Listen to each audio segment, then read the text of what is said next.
വേദിയിലില്ലാത്ത ഇന്നത്തെ സെഷൻ്റെ ഹീറോയെ കുറിച്ച് പറയണം. തെറപ്പിസ്റ്റാണ്, എൻ്റർടൈനറാണ്, ഇൻഫ്ലുവൻസറാണ്, സോഷ്യൽ ചേഞ്ച് മേക്കറാണ്, കാഴ്ചയില്ലാത്തവർക്ക് ലോകത്തെ കേൾപ്പിച്ചു കൊടുക്കുന്ന ഒരു ഫിനോമിനനാണ്, കാരാഗ്രഹത്തിനുള്ളിലുള്ളവർക്കും ലോകത്തെ പരിചയപ്പെടുത്തുന്ന ഒരു ഫിനോമിനനാണ് റേഡിയോ. ഞങ്ങളെയൊക്കെയും കണക്ട് ചെയ്യുന്ന, നിങ്ങളെയൊക്കെയും കണക്ട് ചെയ്യുന്ന ആ ഒരു മീഡിയം, അതുതന്നെയാണ് ഇന്നത്തെ ഡിസ്കഷൻ്റെ ഹീറോ എന്ന് പറയുന്നത്. ആൻഡ് ഈ റേഡിയോനെ പല രീതിയിൽ ഡിഫൈൻ ചെയ്തവരാണ് നമ്മളുടെ കൂടെ ഇരിക്കുന്നത്. അശ്വതിയുടെ wonderful job of introducing them. എങ്കിൽ കൂടിയും ചുമതല എന്ന രീതിയിൽ ഇരിക്കുന്ന ഒരു ഓർഡറിൽ പറഞ്ഞു വരാം. പ്രഭാതഭേരി പോലെയുള്ള ആകാശവാണിയുടെയും FM റേഡിയോസിൻ്റെയും ചാനൽസിൻ്റെയും തന്നെ പ്രോഗ്രാമിംഗ് മാറ്റിമറിച്ച ഷോസിൻ്റെ കോൺസെപ്റ്റ് മുതൽക്ക് എക്സിക്യൂഷൻ വരെ നോക്കി നടത്തിയ ഒരു വ്യക്തിയാണ് Unnikrishnan Parakode sir. Of course പ്രധാനമന്ത്രിയുടെ മലയാളം ശബ്ദമായും നമ്മൾ അദ്ദേഹത്തെ കേട്ടിട്ടുണ്ട്. അത് അദ്ദേഹത്തിൻ്റെ വലിയൊരു കിരീടത്തിലെ ചെറിയൊരു തൂവൽ മാത്രമാണ്. പക്ഷേ will know more about his work right now. Same way ആകാശവാണിയിലൂടെയും പിന്നെ ഓഫ് കോഴ്സ് FM റേഡിയോസ് കേരളത്തിൽ തുടങ്ങിയപ്പോൾ മനോരമയുടെ റേഡിയോ മാംഗോയുടെ തുടക്കകാലത്ത് കേരളത്തിലും വിദേശത്തുമായിട്ടും പ്രോഗ്രാം മാനേജ് ചെയ്തുകൊണ്ട് പിന്നെ സ്വന്തം രീതിയിൽ പയനിയറിംഗ് അറ്റംപ്റ്റായി പോഡ്കാസ്റ്റിനെ മലയാളിക്ക് ഒരു പുതിയ മുഖത്തിൽ പരിചയപ്പെടുത്തിയ വ്യക്തിയാണ് ഗോപാലകൃഷ്ണൻ സാറ്. ദില്ലി ഡാലി എന്ന പോഡ്കാസ്റ്റ്. RJ മിഥുൻ എന്ന പേര് മതി, അല്ലെങ്കിൽ ആ ഒറ്റ ഫോട്ടോ മതി. ഒരുപക്ഷെ ആക്ടർ എന്ന രീതിയിലും പിന്നെ ടെലിവിഷൻ ആങ്കർ എന്ന രീതിയിലും സോഷ്യൽ മീഡിയ സ്റ്റാർ എന്ന രീതിയിലും ഒക്കെ നമ്മൾ ഇദ്ദേഹത്തെ അറിഞ്ഞു തുടങ്ങിയപ്പോൾ ഒരു ഗിന്നസ് വേൾഡ് റെക്കോർഡ് ഹോൾഡർ ആണ് എന്നത് മറന്നിരിക്കും. ഇവിടെ കൂടിയ കുറച്ച് പേരോടായിട്ട് ചോദിക്കുന്നു, എത്ര പേർക്കാണ് ആ ഒരു റെക്കോർഡിനെ കുറിച്ച് അറിയുക? 1, 2, 3 കൈകളാണ്. അപ്പോൾ പെർസെൻറ്റ് വൈസ് കുറവാണ്. നമുക്ക് ഇനോഗ്രേഷൻ കഴിഞ്ഞ ആളുകൾ എത്തുന്നേ ഉള്ളൂ. തീരുമ്പോൾ ചോദിക്കാം ഒന്നുകൂടി. അദ്ദേഹം 84 മണിക്കൂറും 15 മിനിറ്റും നോൺ സ്റ്റോപ്പായി ഒരു മാരത്തോൺ റേഡിയോ പ്രോഗ്രാം ചെയ്ത് ഗിന്നസ് ബുക്ക് ഓഫ് വേൾഡ് റെക്കോർഡ്സിൽ ഇടം നേടിയ ഒരു RJ ആണ്. അദ്ദേഹവും RJ സിന്ധുവുമാണ് അത് ചെയ്തത്. ബട്ട് ഓഫ് കോഴ്സ് ആക്ടർ എന്ന് വരുമ്പോൾ ഞങ്ങൾ പഴയ റേഡിയോക്കാരുടെ വിശേഷങ്ങൾ ചിലപ്പോൾ കുറയാറുണ്ട്. ഓഫ് കോഴ്സ് ഇവർ 3 പേരും പ്രോംപ്റ്റ് ഇല്ലാതെ സംസാരിക്കുന്നവരാണ്. മോഡറേറ്ററുടെ ആവശ്യമില്ല. എങ്കിൽ കൂടിയും മാതൃഭൂമിയുടെ കൂടെ കീഴിൽ നടക്കുമ്പോൾ മാതൃഭൂമിയുടെ FM ആയ ക്ലബ് FMനെ റെപ്രസെൻറ്റ് ചെയ്ത് സോ ഹോപ്പ് യു ഫൈൻ അല്ലേ? ഓക്കെ. റെപ്രസെൻറ്റ് ചെയ്ത് ഇവിടെ ഇരിക്കാൻ പറ്റുന്നു എന്നുള്ളതിലുള്ള ഭാഗ്യവും നന്ദി അറിയിക്കുന്നു. റേഡിയോ വെറും ഒരു പാട്ടുപെട്ടിയല്ല. ടൈറ്റിൽ തന്നെ ഒരു ചോദ്യമാണ് പോസ്റ്റ് ചെയ്യുന്നത്, പിന്നെ എന്താ? അപ്പോൾ അവിടെ നിന്ന് തുടങ്ങാം. അഗൈൻ അങ്ങനെ ഇൻട്രൊഡ്യൂസ് ചെയ്തു, ഇങ്ങനെ അങ്ങ് ചോദിച്ച് പോവുകയാണ്. ഈ ടൈറ്റിൽ കേട്ടപ്പോൾ ഇതായിരിക്കും സെഷൻ എന്ന് പറഞ്ഞപ്പോൾ മനസ്സിൽ വന്ന ഇൻസിഡൻറ്റ് അല്ലെങ്കിൽ അതിൻ്റെ ഉത്തരം അത് പറഞ്ഞു തുടങ്ങാൻ റിക്വസ്റ്റ് ചെയ്യുന്നു. നമസ്കാരം. ആദ്യമേ ഇവിടെ ക്ഷണിച്ചതിന് വളരെയധികം നന്ദി. റേഡിയോ വെറും ഒരു പാട്ടുപെട്ടിയല്ല എന്നിപ്പം എല്ലാവർക്കും അറിയാം. എന്നാലും അത് ഇപ്പം നേരത്തെ പറഞ്ഞതുപോലെയാണ്, റോഷിനി പറഞ്ഞ പോലെയാണ്, ഇത് ഡിഫെൻഡ് ചെയ്യേണ്ട ഒരു ചുമതലയായി കഴിഞ്ഞു എന്നുള്ളതാണ്. റേഡിയോ വെറും ഒരു പാട്ടുപെട്ടിയല്ല എന്നുള്ളതിൻ്റെ തെളിവുകൾ നമ്മൾ നേരത്തെ കണ്ടതാണ്. ഇപ്പം ഈ അപ്പുറത്തിരിക്കുന്ന 2 പേരെയും നിങ്ങൾക്ക് കൃത്യമായിട്ട് ഇപ്പോൾ പറഞ്ഞു കഴിഞ്ഞാൽ സ്റ്റോൾ വേർഡ്സ് ആണ്. They have revolutionised radio in a lot of ways. നമ്മുടെ ഒരു കാലഘട്ടം വന്നപ്പോൾ സത്യം പറഞ്ഞാൽ നമ്മൾ എന്താ ചെയ്തത് എന്ന് വെച്ച് കഴിഞ്ഞാൽ നമ്മുടെ ഒരു സാധാരണ ഇപ്പം ഞാൻ എപ്പോഴും പറയാറുണ്ട്, അതായത് ഇവരുടെ ഒരു വാക്ചാരുതയോ അല്ലെങ്കിൽ ഒരു പക്ഷേ ഇവരുടെ കറക്റ്റായിട്ടുള്ള മലയാളമോ ഒന്നും പറയാൻ കഴിയാത്ത കുറേ പേര് ചേർന്ന് എവിടേക്കോ പൊട്ടിയ ആംഗലേയം കലർന്ന മലയാളവും ഒക്കെ ആയിട്ട് തുടങ്ങിയ ഒരു റേഡിയോ സ്റ്റേഷനാണ് ഹിറ്റ് 96.7 FM. ആകെ ഉണ്ടായിരുന്നത് എന്താണെന്ന് വെച്ച് കഴിഞ്ഞാൽ നമ്മുടെ പ്രോഗ്രാമിംഗ് ആയിട്ട് വളരെ കൃത്യമായിട്ട് പറഞ്ഞ് നിങ്ങളല്ലാതെ സംസാരിക്കരുത്. നിങ്ങൾ ഏത് രീതിയിലാണോ സംസാരിക്കുക അത് സംസാരിച്ചാൽ മതി. റേഡിയോ വെറും ഒരു പാട്ട് പെട്ടിയല്ല എന്നുള്ള ആ ചോദ്യത്തിലോട്ട് കടക്കുമ്പോൾ 2 രീതിയിലാണ് പാട്ടുകൾ. ഇപ്പം നമുക്കൊരു ജനറലൈസ് ചെയ്തിട്ടുള്ളൊരു കാര്യം പറയുകയാണെങ്കിൽ പാട്ടുകൾ നമുക്ക് എല്ലായിടത്തും അവൈലബിൾ ആണ് അല്ലേ? നമുക്ക് ശരിക്കും പറഞ്ഞാൽ ഇപ്പോൾ എൻ്റെ റേഡിയോയും ക്ലബ് FM അല്ലെങ്കിൽ ഗോൾഡ് FM അല്ലെങ്കിൽ ഇങ്ങനെയുള്ള ഏതോ FMനൊക്കെ ഉള്ളത് പാട്ടുകളെല്ലാം ഒന്ന് തന്നെയാണ്. So what makes it different ആക്കുന്നത് അതിനകത്ത് പേഴ്സണാലിറ്റീസാണ്. അതിനകത്ത് ഇരുന്ന് സംസാരിക്കുന്ന ഓരോരുത്തരും നിങ്ങൾക്ക് പാട്ട് മാത്രമല്ല പകർന്നു തരുന്നത്. നേരത്തെ പറഞ്ഞതുപോലെ തന്നെ there is a therapeutic element to it. അതിനകത്ത് ഒരുപാട് നമ്മളെ സാന്ത്വനിപ്പിക്കുന്ന, നമുക്ക് വേണ്ടിയിട്ടുള്ള ഒരുപാട് എന്താ പറയുക, നമുക്ക് വേണ്ട ടിഡ്ബിറ്റ്സ് തരുന്ന, വെൽത്തി ആൻഡ് വൈസാക്കി നമ്മളെ വയ്ക്കുന്ന ഒരുപാട് കാര്യങ്ങൾ അതിനകത്തുണ്ട്. പക്ഷേ അതിനൊക്കെ പുറമേ ഈ ഞാൻ പറഞ്ഞ പ്രവാസി ലോകത്ത് പറയുമ്പോൾ ഒരു ചെറിയ കാര്യം കൂടി എടുത്തു പറയണം. ഒരു പക്ഷേ ഇവിടുത്തെ റേഡിയോയ്ക്ക് ഉണ്ടാവാം, പക്ഷെ എനിക്കറിയാത്തത് കൊണ്ടാവാം, പക്ഷേ അവിടെ കുറച്ചുകൂടി ഒന്ന് മുകളിലോട്ട് എടുത്ത് പറയണം. അവിടെ വർക്ക് ചെയ്തിട്ടുള്ള ഒരാളെന്നുള്ള രീതിയിലും അറിയാവുന്ന എന്തെന്ന് വെച്ച് കഴിഞ്ഞാൽ, റേഡിയോ പ്രവർത്തനം അല്ലെങ്കിൽ മീഡിയ പ്രവർത്തനം എന്ന് പറയുന്നത് പ്രവാസ ലോകത്ത് സാമൂഹ്യ പ്രവർത്തനവും കൂടിയാണ്.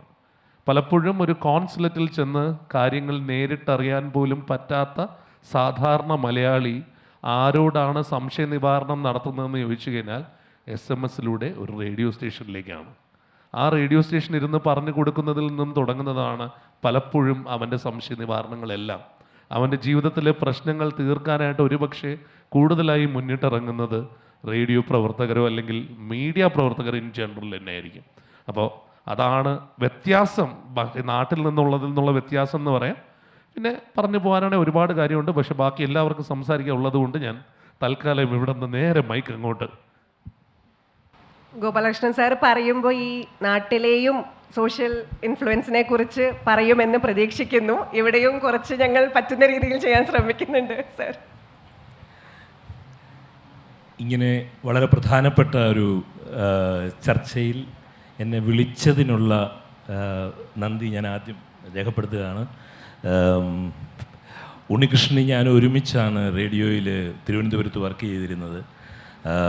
മിഥുൻ ദുബായിൽ റേഡിയോയിലുള്ളപ്പോൾ ഞാൻ അവിടെ ഒരു FM റേഡിയോയുടെ ഹെഡായിട്ട് വർക്ക് ചെയ്തിരുന്നു. അങ്ങനെ റേഡിയോയിൽ എനിക്ക് 3 എക്സ്പീരിയൻസസ് ഉണ്ട്. ഇപ്പോൾ പറഞ്ഞതുപോലെ തന്നെ അവതാരിക പറഞ്ഞതുപോലെ തന്നെ AM റേഡിയോയിൽ തുടങ്ങി FM റേഡിയോയിലേക്ക് പോയി ഇപ്പോൾ പോഡ്കാസ്റ്റിൽ എത്തി നിൽക്കുന്ന ഒരു ശ്രവ്യ മാധ്യമ പ്രവർത്തകനാണ് ഞാൻ. ഇനി പറയുന്നതിന് തൊട്ട് മുമ്പ് എനിക്ക് ഒരു ചെറിയൊരു കാര്യം പറയാനുള്ളത്. നമ്മുടെ ഇത് പ്രക്ഷേപണത്തിൻ്റെ 100ാം വാർഷികമാണ് ഈ കൊല്ലം എന്ന് പറയുന്നത്. ഒരു പ്രധാനപ്പെട്ട ഒരു കാര്യമുള്ളത്, ഈ റേഡിയോ കണ്ടുപിടിച്ചതിന് നോബൽ സമ്മാനം 1909 മർക്കോണിക്ക് ലഭിച്ചു.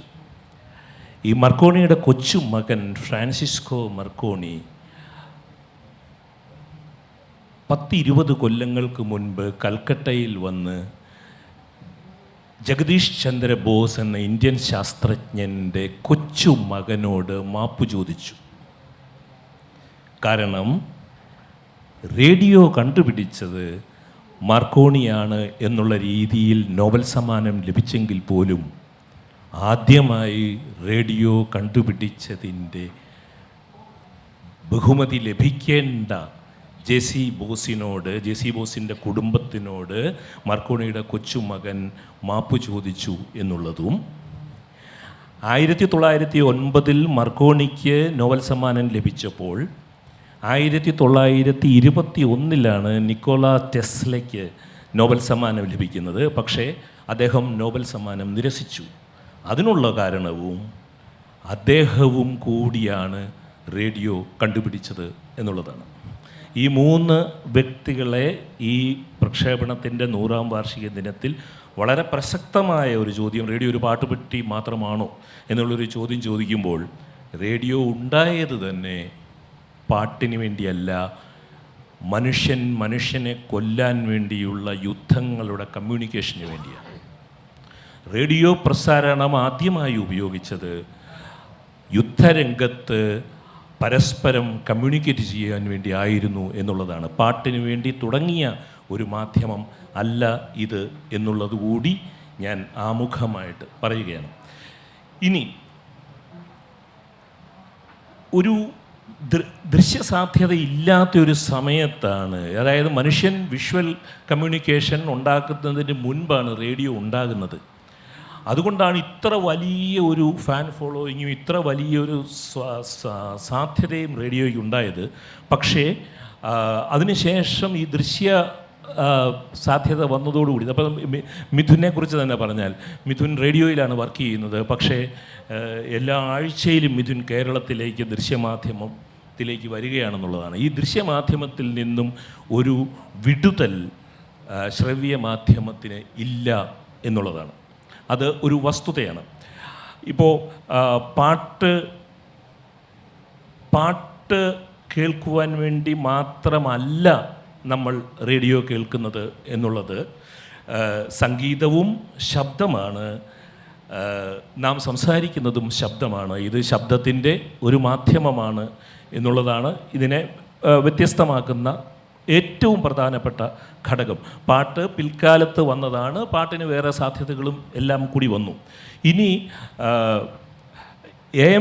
മിഥുൻ പറഞ്ഞ ഒരു കാര്യത്തിനോട് കൂടി മാത്രമേ ഞാൻ എൻ്റെ അഭിപ്രായം പറയാനുള്ളത്. ഈ ഗൾഫിലെ റേഡിയോയ്ക്കുള്ളൊരു വ്യത്യാസം, അതൊരു സാമൂഹ്യ മാധ്യമം കൂടി, ഒരു സാമൂഹ്യ സേവന രംഗം കൂടിയാണ് എന്നുള്ളത്.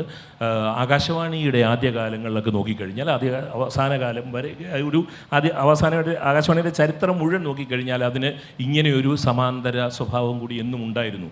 കേരളത്തിലെ FM റേഡിയോയ്ക്കാണ് ഈ മിഥുൻ പറഞ്ഞ പ്രശ്നത്തിൻ്റെ അഭാവം ഉള്ളത് എന്നുള്ളതാണ്. കേരളത്തിലെ FM റേഡിയോയുടെ ഏറ്റവും പ്രധാനപ്പെട്ട പ്രശ്നം പക്ഷേ അതല്ല. കേരളത്തിലെ FM റേഡിയോയിൽ വാർത്തകളോ വാർത്താധിഷ്ഠിത പരിപാടികളോ അവതരിപ്പിക്കുവാനുള്ള അംഗീകാരം സർക്കാർ നൽകിയിട്ടില്ല എന്നുള്ളതാണ്.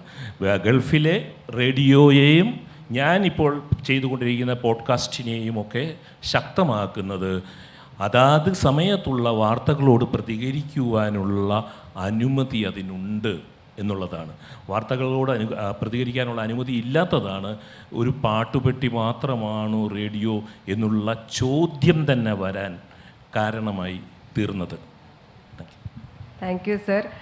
ഉണ്ണികൃഷ്ണൻ സാറിലേക്ക് പോകുന്നതിന് മുന്നേ റെപ്രസെൻ്റ് ചെയ്യുന്നത് കേരളത്തിലെ FM റേഡിയോ ആയതുകൊണ്ട് പറയേണ്ട ഒരു വരി പറയുകയാണ്. ഈ പറയുന്ന പരിമിതികൾക്കുള്ളിൽ നിന്നുകൊണ്ട്, ഒരു ഇൻവെസ്റ്റിഗേറ്റീവ് ജേർണലിസത്തിന് സ്പേസ് ഇല്ലാത്തപ്പോൾ അങ്ങനത്തെ പരിമിതിക്കുള്ളിൽ നിന്നുകൊണ്ട് കഴിഞ്ഞ ഒരു 16-17 ഇയേഴ്സ് ആയിട്ടുള്ള പ്രൈവറ്റ് FM റേഡിയോ സ്പേസിൽ ലോക്കൽ ഇഷ്യൂസ് സോൾവ് ചെയ്യുന്നത് കാര്യക്ഷമമായി ഇന്നും നടക്കുന്നുണ്ട് എന്നുള്ളതാണ്. പക്ഷേ അതിനെ ഒരു വൈറൽ കണ്ടന്റിൻ്റെ രീതിയിലേക്ക് ആ റേഡിയോൻ്റെ വേവ്സ് എത്തുന്നതിന് പുറത്തേക്ക് അധികം എത്തുന്നില്ല.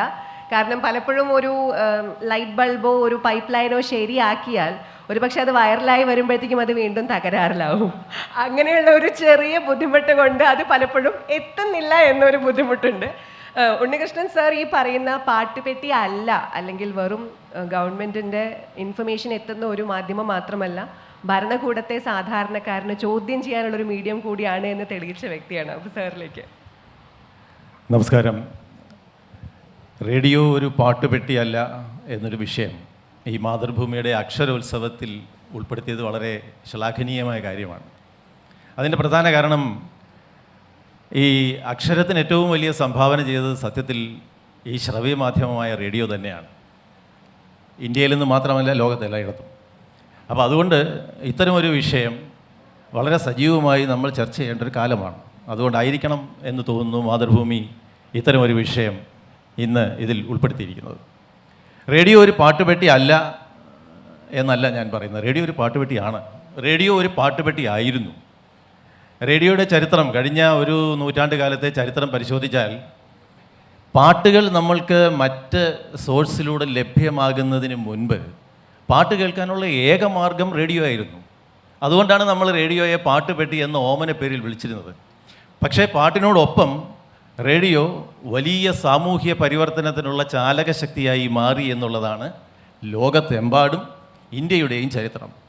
എന്നാൽ ഇതിനൊരു വിരോധാഭാസമുള്ളത്, പാട്ടുപെട്ടിയായിരുന്ന റേഡിയോയിൽ ഒരു കാലത്ത് പാട്ടിനെ നിരോധിച്ചിരുന്നു.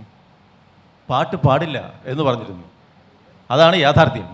അതെങ്ങനെയാണെന്ന് പറഞ്ഞാൽ 1952 ഇന്ത്യ സ്വതന്ത്രമായതിന് ശേഷം ആദ്യമായി വാർത്താ വിതരണ പ്രക്ഷേപണ വകുപ്പ് മന്ത്രിയായത് കേഷ്കർ എന്നൊരാളായിരുന്നു. അദ്ദേഹം കടുത്ത ഹിന്ദി ഗാനങ്ങളുടെ വിരോധിയായിരുന്നു. അദ്ദേഹത്തിൻ്റെ സങ്കല്പം അനുസരിച്ച് ഈ ഹിന്ദി പാട്ടുകൾ യുവാക്കളെ വഴിതെറ്റിക്കും. അതുകൊണ്ട് അദ്ദേഹമാണ് ഇന്ത്യയിൽ ഏറ്റവും കൂടുതൽ കാലം വാർത്താ വിതരണ പ്രക്ഷേപണ വകുപ്പ് മന്ത്രിയായിരുന്നത്. അപ്പോൾ അദ്ദേഹം എടുത്ത തീരുമാനം ഹിന്ദി പാട്ടുകൾ പാടില്ല, ഹിന്ദി പാട്ടുകൾ ടോട്ടലായിട്ട് ബാൻ ചെയ്തു. അദ്ദേഹത്തിൻ്റെ നിർദ്ദേശം എന്തായിരുന്നു പറഞ്ഞാൽ ഈ ക്ലാസിക്കൽ മ്യൂസിക് അല്ലെങ്കിൽ ശാസ്ത്രീയ സംഗീതം, ഇന്ത്യയുടെ പരമ്പരാഗത സംഗീതം, ഇത്തരം സംഗീതം മാത്രം മതി റേഡിയോയിലെന്നാണ്. തീർച്ചയായിട്ടും ശാസ്ത്രീയ സംഗീതവും ഇന്ത്യയുടെ പരമ്പരാഗത സംഗീതത്തെയും ഇന്നും നിലനിർത്തുന്നതിൽ ഏറ്റവും പ്രധാനപ്പെട്ട പങ്ക് വഹിച്ചത് ആകാശവാണിയാണ്. അദ്ദേഹമാണ് ഈ റേഡിയോ സംഗീത് സമ്മേളനം തുടങ്ങിയത്, ആകാശവാണിയുടെ ദേശീയ സംഗീതോത്സവം തുടങ്ങിയതൊക്കെ അദ്ദേഹമാണ്. അപ്പോൾ ഈ തീരുമാനം അദ്ദേഹം എടുത്തപ്പോൾ അദ്ദേഹം പറഞ്ഞത് ഇത് ഒരു ഇറിലവൻ ഇന്ത്യൻ ചലച്ചിത്ര ഗാനം ഇന്ത്യയിലെ സിനിമാ പാട്ടുകൾ ഒരു irrelevant cocktail of western classical music and western dance എന്നാണ്. യുവാക്കളെ വഴിതെറ്റിക്കും, അശ്ലീലമാണ് ഇതിൽ പോകുന്നത് എന്നൊക്കെയാണ് അദ്ദേഹം പറഞ്ഞത്. ആ ലിഫ്റ്റ് എന്താ പറയുക നിരോധനം പിൻവലിക്കാൻ ഏതാണ്ട് 6-7 വർഷം എടുത്തു. ആ സമയത്താണ് ഈ ശ്രീലങ്കൻ ബ്രോഡ്കാസ്റ്റിംഗ് കോർപ്പറേഷൻ പഴയ റേഡിയോ സിലോൺ ഇത്രയും പോപ്പുലറായത്. അപ്പോൾ 1980-കൾ വരെ നമുക്ക് പിന്നീട് ഇതിനകത്ത് ചലച്ചിത്ര ഗാനം ആരംഭിച്ചു, അത് വേറെ കാര്യം. സിനിമ പാട്ടുകൾ കൊടുക്കാൻ തുടങ്ങി, കാരണം ലോകമെമ്പാടുമുള്ള മ്യൂസിക് കമ്പനികളും മ്യൂസിക് ലവേഴ്സും വലിയ പ്രഷർ ഉയർത്തി. അങ്ങനെ ഇതിൽ സംഗീതം കൊടുക്കാൻ തുടങ്ങി, സിനിമാ പാട്ടുകൾ കൊടുക്കാൻ തുടങ്ങി. പിന്നീട് സിനിമാ പാട്ടുകൾ റേഡിയോയുടെ ഒരു പ്രധാനപ്പെട്ട പരിപാടിയുടെ ഭാഗമായി മാറുകയുണ്ടായി. അപ്പോൾ ഞാൻ പറഞ്ഞു വന്നത് 1980-കളിൽ വരെ നമ്മുടെ നാട്ടിൽ ഈ ഗൾഫിൽ നിന്ന് ആളുകൾ 2-in-1 കൊണ്ടുവരാൻ തുടങ്ങിയതും വരെ നമുക്ക് പാട്ട് കേൾക്കാനുള്ള ഏക മാർഗം റേഡിയോ തന്നെയായിരുന്നു. അല്ലെങ്കിൽ പിന്നെ അടുത്തുള്ള തിയേറ്ററിൽ വയ്ക്കുന്ന പാട്ടുകളെ നമുക്ക് കേൾക്കാൻ പറ്റുള്ളൂ. തിയേറ്ററിൽ സിനിമ തുടങ്ങുന്നതിന് മുമ്പ് ഒരു 4-5 പാട്ടുകൾ വയ്ക്കും. ഈ പാട്ടുകൾ മാത്രമേ നമുക്ക് കേൾക്കാൻ പറ്റുമായിരുന്നു. പിന്നെ അമ്പലങ്ങളിലൊക്കെ ഈ ആൽമരത്തിൻ്റെ മുകളിൽ ഇരുന്നുകൊണ്ട് ഭക്തിഗാനങ്ങൾ ആലപിക്കുന്ന ചില പാട്ടുകൾ, ഇത് മാത്രമേ നമുക്ക് കേൾക്കാൻ സാധ്യത ഉണ്ടായിരുന്നുള്ളൂ. അപ്പോൾ ഈ പാട്ടുകൾ കേൾക്കാനുള്ള സാധ്യത ഇല്ലായിരുന്ന കാലത്ത് പാട്ടുകൾ കൊടുത്തിരുന്ന ഏറ്റവും പ്രധാനപ്പെട്ട മാധ്യമം റേഡിയോയാണ്. നേരത്തെ ചോദിച്ച ചോദ്യം, ഇതൊരു സർക്കാർ മാധ്യമം എന്ന നിലയിൽ നമ്മളിതിനെ പബ്ലിക് സർവീസ് ബ്രോഡ്കാസ്റ്റർ എന്നാണ് പറയുക. ഇന്ത്യയിലെ റേഡിയോ എന്ന് പറയുന്നത് ലോകത്തെ ഏറ്റവും വലിയ റേഡിയോ നെറ്റ്വർക്കാണ് ഇന്ത്യയിലെ റേഡിയോ, ഇന്ത്യയിലെ ആകാശവാണി. 470 നിലയങ്ങളുണ്ട്. ഇന്ത്യയുടെ ഭൂവിസ്തൃതിയുടെ 92% പ്രദേശങ്ങളിലും ഇത് കവർ ചെയ്യുന്നുണ്ട്. 99.1% ജനങ്ങളിലേക്ക് ഇത് എത്തുന്നുണ്ട്. 99% ജനങ്ങൾ ഇത് കേൾക്കുന്നു എന്ന് ഞാൻ ഒരിക്കലും പറയില്ല. 99% ജനങ്ങളിലേക്ക് എത്തുന്നുണ്ട്.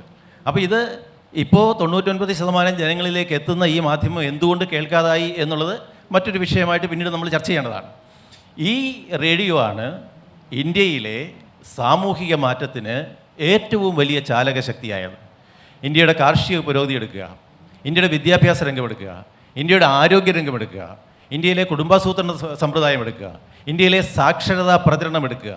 ഇത്തരത്തിൽ സാമൂഹ്യ മാറ്റത്തിന് ഏറ്റവും വലിയ സംഭാവന ചെയ്തത് ഇന്ത്യയിൽ റേഡിയോ ആണ്. അതിൻ്റെ കാരണം, സ്വാതന്ത്ര്യം കിട്ടിയ സമയത്ത് ഇന്ത്യയിലെ ഈ സാക്ഷരത എന്ന് പറയുന്നത് വളരെ പരിമിതമായിരുന്നു. വളരെ കുറച്ച് ആളുകൾക്ക് മാത്രമേ എഴുതുവാനും വായിക്കുവാനും അറിയുന്നുള്ളായിരുന്നു. അപ്പോൾ ഈ പത്രങ്ങളിലൂടെ സത്യത്തിൽ ഇത്തരത്തിലൊരു ആശയവിനിമയം സാധ്യമായിരുന്നില്ല. അപ്പോഴെന്താണ്, സ്വാതന്ത്ര്യം കിട്ടിയ സമയത്ത് ഇന്ത്യയിൽ 1,50,000 റേഡിയോ സെറ്റുകളുണ്ടായിരുന്നു, 6 റേഡിയോ നിലയങ്ങളുണ്ടായിരുന്നു, ഇന്ത്യ മുഴുവൻ റേഡിയോയുടെ കവറേജ് ഉണ്ടായിരുന്നു.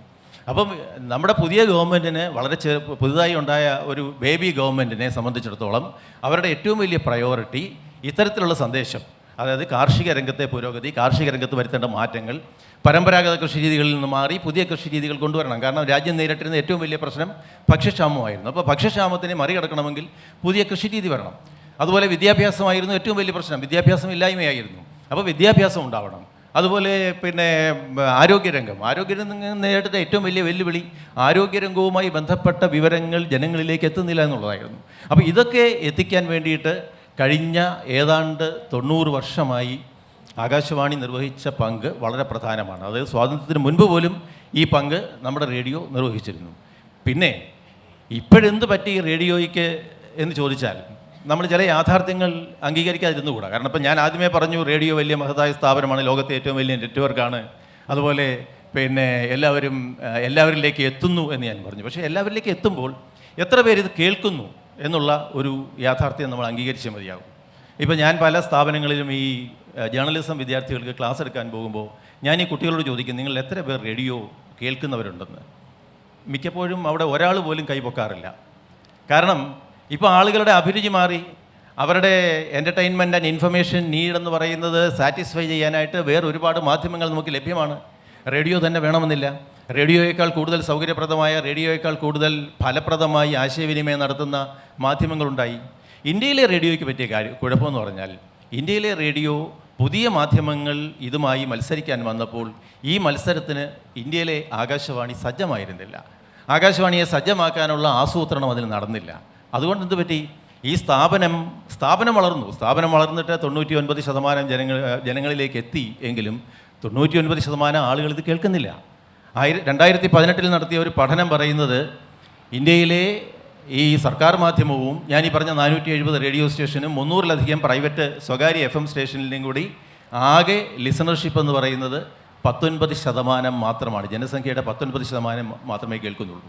അപ്പോൾ ഇത്രയും വലിയ ഒരു ബഡ്ജറ്റ് മുടക്കി അല്ലെങ്കിൽ ഇത്രയും വലിയൊരു ഫണ്ട് നിലനിർത്തിക്കൊണ്ട് ഇത്രയും വലിയൊരു ചെലവിൽ ഈ ഒരു സ്ഥാപനം ഇങ്ങനെ നിലനിൽക്കണോ എന്നുള്ളത് സമൂഹം ചർച്ച ചെയ്യേണ്ട കാര്യമാണ്. ഒരു ഹിസ്റ്ററി ആൻഡ് വേ ഫോർവേഡ് രണ്ടും നമുക്ക് ലഭിച്ചു കഴിഞ്ഞു ഉണ്ണികൃഷ്ണൻ സാറിൽ നിന്ന്. ഞാൻ അവിടെ നിന്ന് വീണ്ടും നമ്മുടെ വിഷയത്തിലേക്ക് നേരത്തെ പറഞ്ഞ ഒരു പോയിന്റിലേക്ക് വരികയാണ്. ഈ പറയുന്ന വിദേശ രാജ്യങ്ങളിലുള്ള പ്രത്യേകിച്ച് UAE-യിലുള്ള റേഡിയോൻ്റെ ഒരു കാര്യം. അപ്പോൾ അഗൈൻ ഞാൻ എൻ്റെ വീട്ടിലെ കാര്യം പറഞ്ഞിട്ടാണ് അങ്ങോട്ട് വരുന്നത്. ക്ലബ് FM ഇപ്പോൾ 16 years ആയിട്ട് തുടങ്ങി. ഒരു 13 years-ഓളമായിട്ട് പാഠം ഒരു കൈസഹായം എന്ന പേരിൽ നീഡി ആയിട്ടുള്ള കുട്ടികളുടെ ഫാമിലീസിലെ കുട്ടികൾക്ക് വേണ്ടി പുസ്തകങ്ങളും പഠനോപകരണങ്ങളും എത്തിച്ചു കൊടുക്കുന്നുണ്ട്. അത് ക്ലബ് FM അല്ല, ലിസ്ണേഴ്സാണ്. നമ്മളൊരു ജൂണിന് മുന്നേ ആയി നമ്മുടെ ലിസ്ണേഴ്സിനോട് ഒരു മാസ കാലയളവിൽ of course with the help of ആ സ്പോൺസർ പറഞ്ഞു തുടങ്ങുന്നു, നിങ്ങളെ കൊണ്ട് പറ്റുന്ന പോലെ നിങ്ങൾ കുട്ടികൾക്ക് വാങ്ങുമ്പോൾ ഒരു പെൻസിലോ ഒരു ബാഗോ എന്തെങ്കിലും കൊണ്ടുവന്ന് തരാമെന്ന്. ഇങ്ങനെയുള്ള ഒരു പെൻസിലോ ഒരു ബാഗോ ചേർന്നിട്ട് ക്ലബ് FM ഇന്നിപ്പോൾ 6 സ്റ്റേഷനാണുള്ളത്. കണ്ണൂരും കോഴിക്കോടും തൃശ്ശൂരും ആലപ്പുഴയും തിരുവനന്തപുരവും കൊച്ചിയും. ഈ 6 സ്റ്റേഷനിലുമായിട്ട് ഒരു 15, 20, 25 സ്കൂള് വരെ പല വർഷങ്ങളിലും നമ്മൾക്ക് സാധനങ്ങൾ എത്തിക്കാൻ പറ്റാറുണ്ട്. വളരെ കുറച്ച് കുട്ടികളുള്ള ഒരു ചെറിയ ഗവൺമെൻറ് സ്കൂൾ മുതൽക്ക് നിരവധി പേരുള്ള സ്കൂളുകളിലെ ആവശ്യക്കാർക്ക്. അപ്പോൾ ഇത് ഈ പറയുന്ന ചെറിയ രീതിയിൽ നമുക്ക് ചെയ്യാൻ പറ്റുന്നുവെങ്കിൽ UAE-യിൽ ഇതിൻ്റെ എത്രയോ മടങ്ങ് പവർഫുള്ളാണ് റേഡിയോ. അപ്പോൾ you are experiencing that on A regular basis. അപ്പോൾ ഈ പറയുന്ന വെറും ഒരു പാട്ടുപെട്ടി അല്ലാതെയുള്ള ആ ആംഗിൾ, അതിൻ്റെ ഒരു എക്സ്പീരിയൻസ് അല്ലെങ്കിൽ ചിലപ്പോൾ ഇൻസ്റ്റൻസസ് ഉണ്ടാവുമല്ലോ ഓർമ്മയിൽ, അതൊന്ന് ഷെയർ ചെയ്യും. ഉറപ്പായും നേരത്തെ പറഞ്ഞതെല്ലാം അദ്ദേഹം പറഞ്ഞതാണ്, വളരെ കൃത്യമായിട്ട് പറഞ്ഞു. അതായത് റേഡിയോ സജ്ജമായിരുന്നില്ല മാറ്റങ്ങൾക്ക് എന്ന് പറഞ്ഞത് വളരെ വാലിഡ് ആയിട്ടുള്ള പോയിന്റാണ്. കാരണം നമ്മളെപ്പോഴും സാധാരണ സിനിമയിൽ വരെ കളിയാക്കി പറയുന്ന ഒരു കാര്യം, ഇയാളെന്താ റേഡിയോയോ, ഇങ്ങോട്ട് ഒന്നും പറയാൻ പറ്റില്ല, എല്ലാവരും അങ്ങോട്ട് പറയണത് മാത്രം കേട്ടാൽ മതിയോ എന്നുള്ളത് പറയും. പക്ഷേ ആ കാലം മാറിയല്ലോ. നമുക്കിന്ന് ഇങ്ങോട്ട് പറയൽ മാത്രമല്ല, തീർച്ചയായും നമുക്ക് ഇങ്ങോട്ട് കമ്മ്യൂണിക്കേറ്റ് ചെയ്യാം. അത് SMS-ൽ തുടങ്ങി ഇന്ന് ഫേസ്ബുക്കിലും ഇൻസ്റ്റഗ്രാമിലും ഒക്കെ ആയിട്ട് ഉള്ള പ്രസൻസിലൂടെ എനിബഡി നമ്മളെ കേട്ടുകൊണ്ടിരിക്കുന്ന ആളിന് കൃത്യമായിട്ട് നമ്മളടുത്ത് റെസ്പോൺസ് അറിയിക്കാൻ സാധിക്കും. ആ റെസ്പോൺസ് അറിയുന്നതിനോടുകൂടി തന്നെ നമുക്ക് അതിനുള്ള റിയാക്ഷനും കൊടുക്കാൻ സാധിക്കും. ഇതാണല്ലോ ഇതിൻ്റെ ഏറ്റവും വലിയ കാര്യം. നേരത്തെ വളരെ കൃത്യമായിട്ട് റോഷിനി പറഞ്ഞതുപോലെ തന്നെ UAE, നമ്മുടെ ഇന്ത്യയെ സംബന്ധിച്ച് എന്തുകൊണ്ട് UAE-യിൽ റേഡിയോ ഈ പറയുന്ന 19% നിന്ന് മാറി we actually take the lion share. ഇപ്പം ഒരു കമേഴ്ഷ്യൽ പേഴ്സ്പെക്റ്റീവിൽ പറഞ്ഞു കഴിഞ്ഞാൽ ഒരു പക്ഷേ അവിടുത്തെ കമേഴ്ഷ്യൽ സ്പെൻഡിൽ ഇന്ന് ഡിജിറ്റൽ വന്നപ്പോൾ കുറച്ച് മാറ്റങ്ങൾ ഉണ്ടായിട്ടുണ്ടെന്നുള്ള വാസ്തവം പോസ്റ്റ് കൊറോണ. ബട്ട് ടെലിവിഷനും പ്രിൻറ്റിനും കിട്ടാത്ത അത്രയും വലിയ ലയൺ ഷെയർ ഓഫ് കമേഴ്ഷ്യൽ UAE-യിൽ കിട്ടിക്കൊണ്ടിരുന്നത് റേഡിയോയ്ക്കാണ്. അതിൻ്റെ കാരണം എന്തെന്ന് വെച്ചാൽ വളരെ സിമ്പിളാണ്. നല്ല AC കാറാണ് എല്ലാവർക്കും, എല്ലാവരും കുറേ ദൂരമൊക്കെ വണ്ടി ഓടിക്കാനുണ്ട്, ഒറ്റയ്ക്കാണ്, പിന്നെ അവിടെ ഹോണൊന്നും അടിക്കില്ല. അതുകൊണ്ട് സ്വസ്ഥമായിട്ടിരുന്ന് റേഡിയോ കേട്ട് പോകാനേ പറ്റുള്ളൂ, വേറെ മാർഗ്ഗം ഉണ്ടായിരുന്നില്ല. ഇന്ന് പറഞ്ഞതുപോലെ ഒരുപാട് മാർഗങ്ങളുണ്ട് അതിലേക്ക് വരാനായിട്ട്. പക്ഷെ അവിടെയും റേഡിയോ റെലവൻ്റായിട്ട് നിൽക്കുക എന്നുള്ളതാണ്.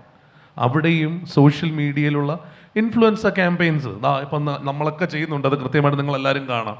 ഇതൊക്കെ എങ്ങനെ റീഇൻവെൻറ്റ് ചെയ്തു എന്ന് ചോദിച്ചു കഴിഞ്ഞാൽ തീർച്ചയായും കാലത്തിനകത്തുള്ള മാറ്റങ്ങൾ റേഡിയോയിൽ കൊണ്ടുവന്നു എന്നുള്ളതാണ് വാസ്തവം.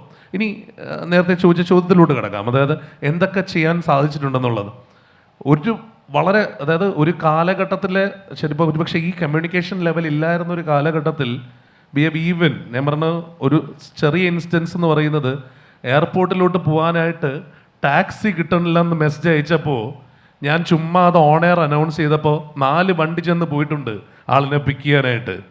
എന്തിന്? ഒരാൾ ശരിക്കും പറഞ്ഞാൽ അയാൾക്ക് ഇവിടെ നിന്ന് കിട്ടുന്നില്ല എന്നുള്ള രീതിയിൽ ഫസ്റ്റ് വിളിച്ചത് നമ്മുടെ ഹോട്ട്ലൈൻ നമ്പറിലോട്ടാണ്, 999 അല്ല വിളിച്ചത്. അയാൾക്ക് വയ്യാതിരിക്കുകയായിരുന്നു, അത്രയും വേഗം അവിടത്തേക്ക് സഹായം എത്തിക്കാൻ കഴിഞ്ഞു എന്നുള്ളതാണ്. ആംനസ്റ്റി നടക്കുന്ന സമയത്ത് എന്ന് പറയുന്നാൽ പൊതുമാപ്പ് നടക്കുന്ന സമയത്ത് അവിടെയുള്ള പല മലയാളികളും അറിയാം, അവരെത്രയോ നാളായിട്ട് വിസയില്ലാതെ ഒരുപക്ഷെ ജീവിതം പോലും വളരെ വഴിമുട്ടി നിൽക്കുന്ന ആൾക്കാരിൽ എത്രയോ കണക്കിനുള്ള ആൾക്കാരെ അവിടുത്തെ ജനങ്ങളുടെ സഹായത്തോടു കൂടി, അവിടുത്തെ സ്പോൺസേഴ്സിൻ്റെ സഹായത്തോടു കൂടി നാട്ടിലേക്ക് തിരിച്ചു കയറ്റി വിടാൻ സാധിച്ചിട്ടുണ്ട്. ഈ പറയുന്നത് പോലെ എല്ലാ വർഷവും റമദാൻ മാസത്തിൽ അവിടെ ആരും പട്ടിണി കിടക്കാറില്ല, അറിയാമല്ലോ. കാരണം അവിടുത്തെ പള്ളികളിലെല്ലാം എല്ലാവർക്കും കിട്ടും. പക്ഷെ എന്നാൽ പോലും സജ്ജയും അതുപോലെ തന്നെ ദൂരെയുള്ള ക്യാമ്പുകളുണ്ട്, പലപ്പോഴും പള്ളികൾ പോലും ഇല്ലാത്ത, ചിലപ്പോൾ ഈ പറയുന്നത് പോലെ നമുക്ക് പബ്ലിക്കായിട്ട് പറയാൻ സാധിച്ചില്ലെങ്കിൽ കൂടിയും വിസയില്ലാതെ നമ്മളവിടെ ഉപയോഗിക്കുന്ന ഒരു വാക്കുണ്ട്, കല്ലിവല്ലി എന്ന് പറയും.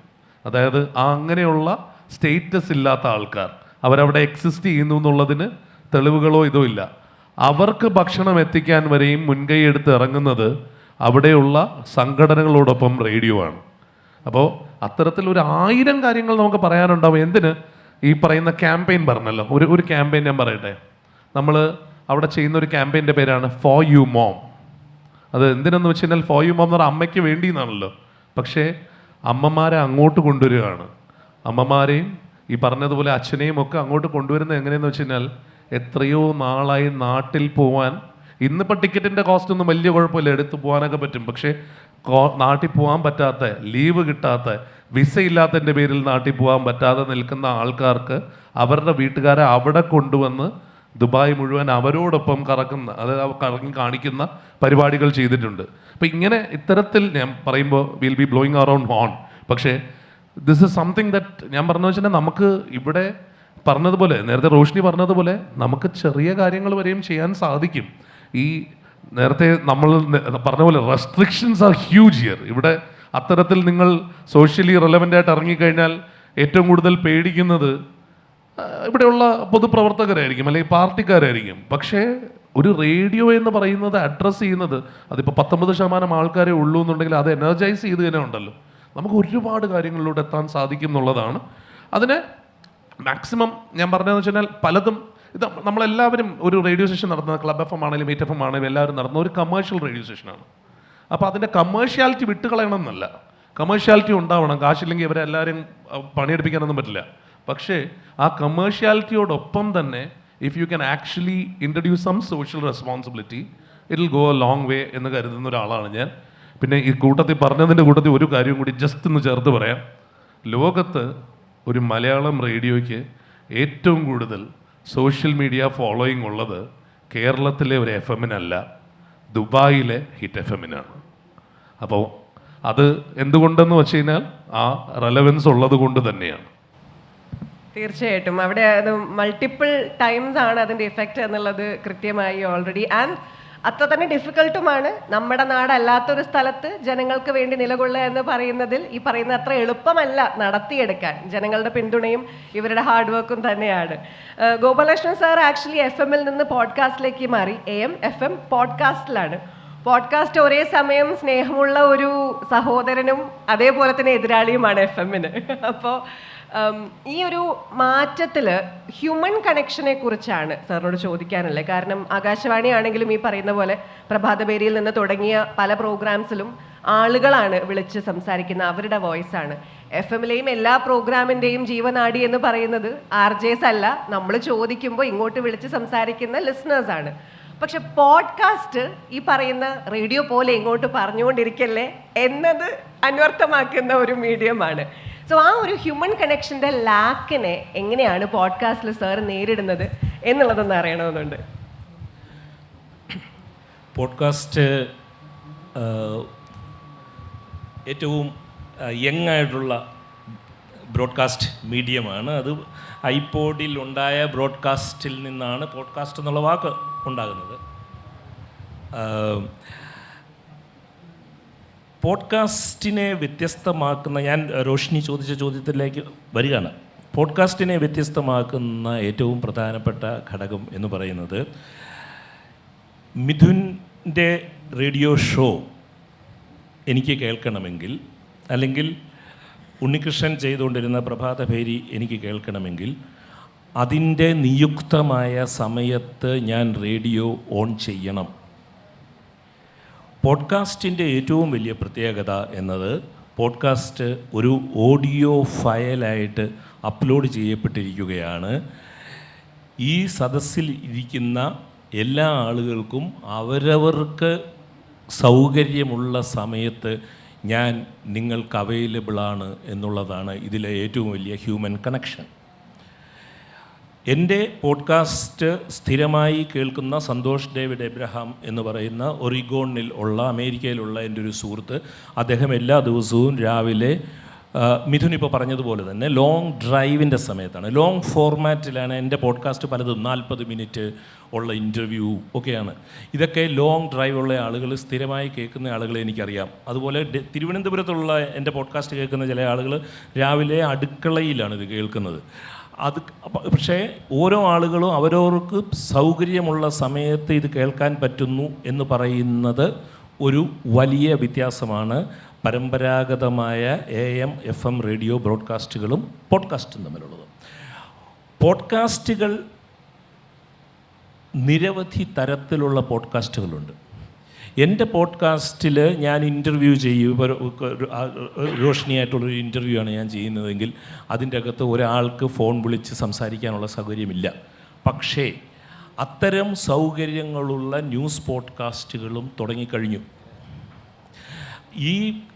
അതായത് 1000 പൂക്കൾ വിടരട്ടെ, 100 പൂക്കൾ വിടരട്ടെ എന്നൊക്കെ പറയുന്നത് പോലെ എല്ലാ ദിവസവും പുതിയ പുതിയ പോഡ്കാസ്റ്റ് സംരംഭങ്ങൾ ലോകമാകമാനം ഉണ്ടായിക്കൊണ്ടിരിക്കുകയാണ്. ഇപ്പോൾ ഉദാഹരണത്തിന് കുറച്ച് ലിസ്റ്റ് ഓഫ് പോഡ്കാസ്റ്റുകൾ മാത്രം ഞാൻ പറയുകയാണെങ്കിൽ, ഇപ്പോൾ എൻവയോൺമെൻറ്റ് പോഡ്കാസ്റ്റ്, പരിസ്ഥിതി കാര്യങ്ങൾ മാത്രം ചർച്ച ചെയ്യുന്ന നിരവധി പോഡ്കാസ്റ്റുകളുണ്ട്. ഞാൻ സ്ഥിരം കേൾക്കുന്ന ചില പോഡ്കാസ്റ്റുകൾ ടിംബർ വാർസ്, മരങ്ങൾക്ക് വേണ്ടിയുള്ളതാണ്. Timber wars, living planet, hot and dry, A rational fever.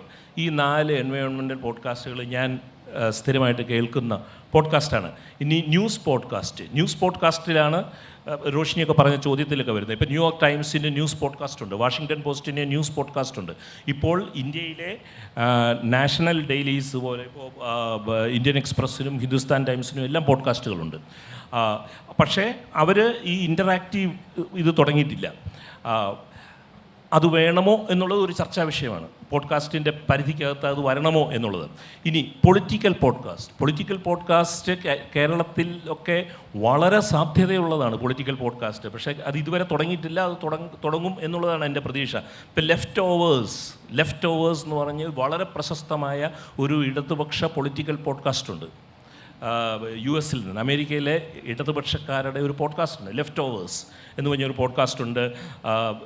Cost to cost എന്ന് പറഞ്ഞ് കൺസർവേറ്റീവ് പാർട്ടിയുടെ അമേരിക്കയിലെ ഏറ്റവും പോപ്പുലറായിട്ടുള്ളൊരു പോഡ്കാസ്റ്റ് ഉണ്ട്. തീരത്ത് നിന്ന് തീരത്തിലേക്ക് എന്ന് പറയുന്ന അമേരിക്കയെ മുഴുവൻ കവർ ചെയ്യുന്ന പൊളിറ്റിക്കൽ പോഡ്കാസ്റ്റാണ്, കൺസർവേറ്റീവ് പാർട്ടിയുടെ പോഡ്കാസ്റ്റാണ്.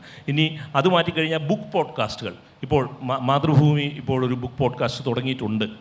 മാതൃഭൂമിയുടെ ഓൺലൈൻ ഒരു പോഡ്കാസ്റ്റ് ഉണ്ട്. പക്ഷേ അത് പ്രാഥമികമായും യൂട്യൂബിലാണ്, രണ്ടുമുണ്ട്. ഓക്കെ. അപ്പോൾ ബുക്ക് പോഡ്കാസ്റ്റ് വളരെ വളരെ പ്രശസ്തമായ ബുക്ക് പോഡ്കാസ്റ്റുകളുണ്ട്. ഗാർഡിയൻ പത്രം, UK-ലെ ഗാർഡിയൻ പത്രത്തിന് പ്രശസ്തമായ ഒരു ബുക്ക് പോഡ്കാസ്റ്റ് ഉണ്ട്. അതൊക്കെ കേട്ട് കഴിഞ്ഞാൽ ഈ ലിറ്റററി ഫെസ്റ്റിവലിന് ഇരിക്കുന്നത് പോലെയാണ്. ഒരേ സമയത്ത് 100 കണക്കിന് പോഡ്കാസ്റ്റുകൾ ഇതിലൊക്കെ ഉണ്ട്. ഇനി ഞാൻ ഈ ചിൽഡ്രൻസ് പോഡ്കാസ്റ്റ്, കുട്ടികൾക്ക് വേണ്ടി മാത്രമുള്ള പോഡ്കാസ്റ്റുകളുണ്ട്. Girl tales, wow in the world എന്നൊക്കെ പറയുന്ന കുട്ടികൾക്ക് വേണ്ടിയുള്ള പ്രശസ്തമായ പോഡ്കാസ്റ്റുകളാണ്. ഫുഡ് പോഡ്കാസ്റ്റ് ഉണ്ട്, ക്രൈം പോഡ്കാസ്റ്റുകളുണ്ട്, ഇങ്ങനെ നിരവധി പോഡ്കാസ്റ്റുകളുണ്ട്. ഞാൻ റെപ്രസെൻ്റ് ചെയ്യുന്ന എൻ്റെ പോഡ്കാസ്റ്റ് എന്ന് പറയുന്നത് ദില്ലി ദാലി എന്ന് പറയുന്ന ഒരു പോഡ്കാസ്റ്റാണ്. അതിനങ്ങനെ ഒരു നിഷ് ഏരിയയിൽ വെച്ച് നടത്തുന്ന ഒരു പോഡ്കാസ്റ്റ് അല്ല. മൊത്തത്തിൽ എല്ലാ കാര്യങ്ങളും ചർച്ച ചെയ്യുന്ന, എല്ലാ വിഷയങ്ങളും ചർച്ച ചെയ്യുന്നതാണ്. പക്ഷേ ഒരു 40% എൻ്റെ വ്യക്തിപരമായ അഗാധമായ താല്പര്യം സംഗീതത്തിലുള്ളതുകൊണ്ട് അത് ഒരു 40% മൊത്തം പോഡ്കാസ്റ്റിൻ്റെ വിഷയം നോക്കിക്കഴിഞ്ഞാൽ ഒരു 30-40% എപ്പോഴും സംഗീത സംബന്ധിയായിട്ടുള്ള വിഷയങ്ങളുമൊക്കെ ആയിരിക്കും ഞാൻ ചർച്ച ചെയ്യാറുള്ളത് എന്നുള്ളതാണ്. പോഡ്കാസ്റ്റിനെ കുറിച്ച് അവസാനമായിട്ട് ഞാൻ പറയുന്നത് എന്താണെന്ന് വെച്ചാൽ, ഇത് റേഡിയോയുടെ ഒരു എക്സ്റ്റൻഷനായിട്ട് നമുക്ക് കാണാം എന്നുള്ളതല്ലാതെ പരമ്പരാഗതമായ റേഡിയോയിൽ നിന്നും പ്രതീക്ഷിക്കുന്ന ഒന്നും നിങ്ങൾക്ക് പോഡ്കാസ്റ്റിൽ നിന്ന് പ്രതീക്ഷിക്കാൻ പറ്റില്ല. ഇത് ലോങ് ഫോർമാറ്റിലുള്ളതാണ്. ഞാനിപ്പോൾ ഈ സ്റ്റേജിലേക്ക് വരുന്നതിന് മുമ്പ് മിഥുനുമായിട്ട് സംസാരിച്ചുകൊണ്ടിരിക്കുമ്പോൾ 7 മണിക്കൂർ നീളമുള്ള ടോക്കുകളുണ്ട് പോഡ്കാസ്റ്റിൽ. 7 മണിക്കൂർ നീളമുള്ള 4 എപ്പിസോഡുകളിൽ തീരുന്ന 7×4=28 അത്രയും വലിയ പോഡ്കാസ്റ്റുകളുണ്ട്. ഇത് വലിയ യാത്രകളിൽ ലീവ് എടുത്ത് ഒരാഴ്ച ഇരുന്ന ആളുകൾ കേൾക്കുന്ന പോഡ്കാസ്റ്റുകളൊക്കെ ഉണ്ട്. ഇത് ശബ്ദവുമായി ബന്ധപ്പെട്ട നടക്കുന്ന ഒരു വലിയ എക്സ്പെരിമെൻ്റാണ്.